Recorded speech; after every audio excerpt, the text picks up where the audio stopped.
Hey friends, welcome back to my channel. If you're new here, I'm Sam Cody and I do lifestyle videos and shoe reviews. So if you're into that, consider subscribing and sticking around. So the title is not clickbait. For the month of February, I went without my personal Instagram accounts. No, I did not have some sort of spiritual awakening. My productivity didn't completely skyrocket and change my life.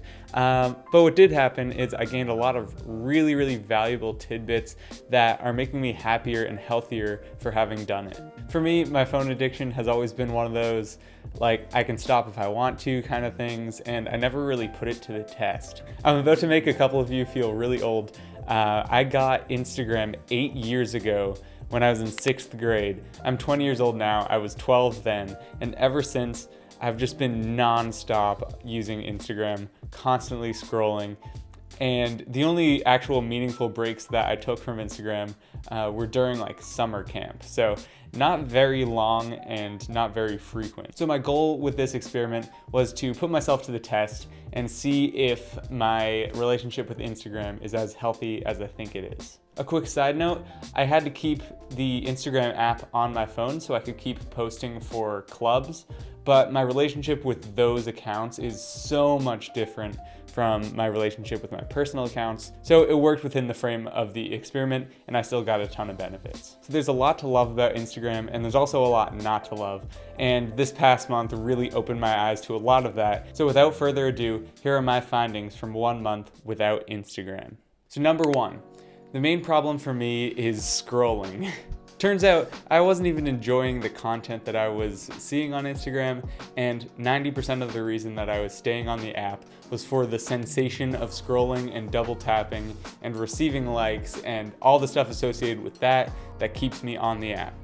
When you think about it, it makes sense because by scrolling, I'm able to view more ads, Instagram's able to get more money, and it just makes sense that they would want me to keep scrolling above all else. But not to shove all the responsibility on them, my habits led me to scroll more and led me to crave scrolling more, and the design of the platform fed that, but at the end of the day, the control was always with me and I was always choosing to stay on it. This is a device which trains the animal to turn on the stimulus for himself. Here you notice the animal wandering toward the pedal. So I kid you not, during the first few days of the experiment, I would just habitually open up my phone, tap on a few random apps, maybe refresh my email, and then close my phone again, just to sort of scratch that itch. It was such a weird feeling. I wanted it to stop, and I knew that that was the root problem that was behind any problems I was having with Instagram, was this just constant need to keep on scrolling. A part of fighting that urge was fighting the urge to scroll on other apps. So stuff like Twitter, Reddit, Facebook. I was filling in the gap with those other apps and just getting my scrolling fixed that way. So what I ended up doing was moving all those over to my computer. So instead of being able to open it quickly on my phone and use it anytime, I moved it all over to my computer so I could more mindfully choose when I was engaging with that and then just close the tab when I'm done and not have to think about it. So the result of this was an overall decline in my entire screen time, not just relating to Instagram, but in relating to other apps too.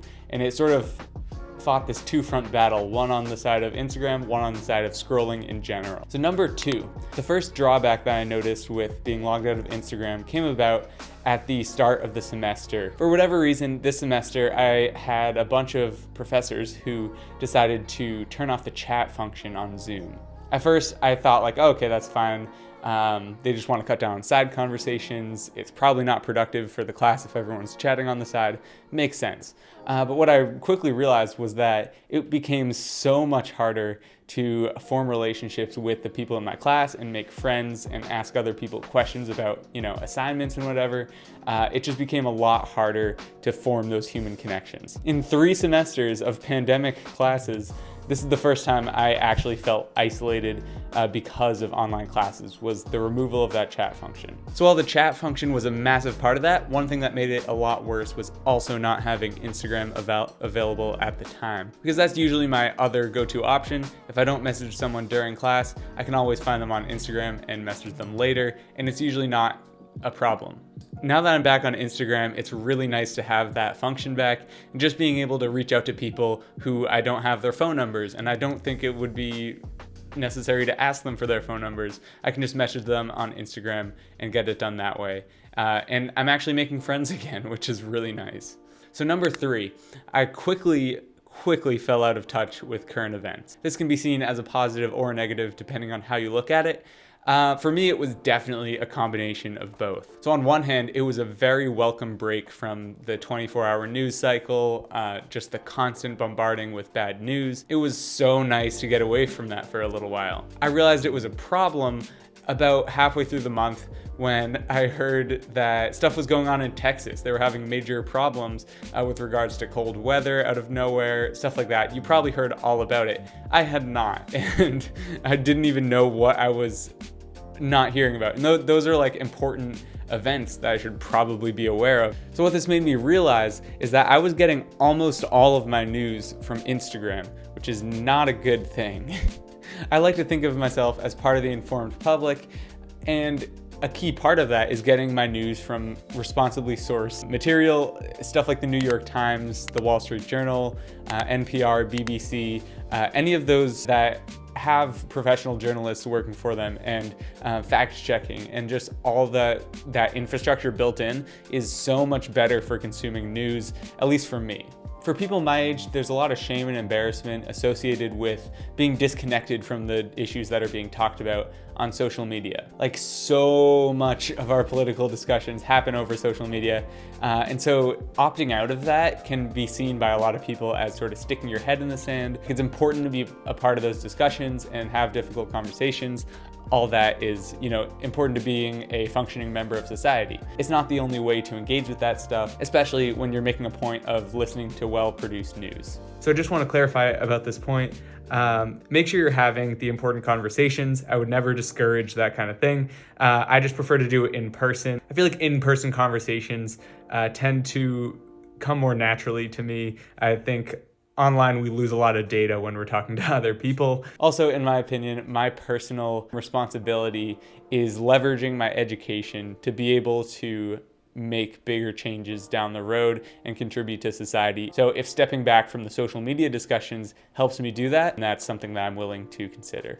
So I go to Syracuse University, and for students, we get free access to New York Times and Wall Street Journal through our library, which is awesome. So I'll definitely be taking advantage of that, as well as listening to the news updates that are on Spotify from sources like BBC, NPR, WSJ, NYT, all of those. Now, you might be thinking those sources all have their political leanings, and that's very true.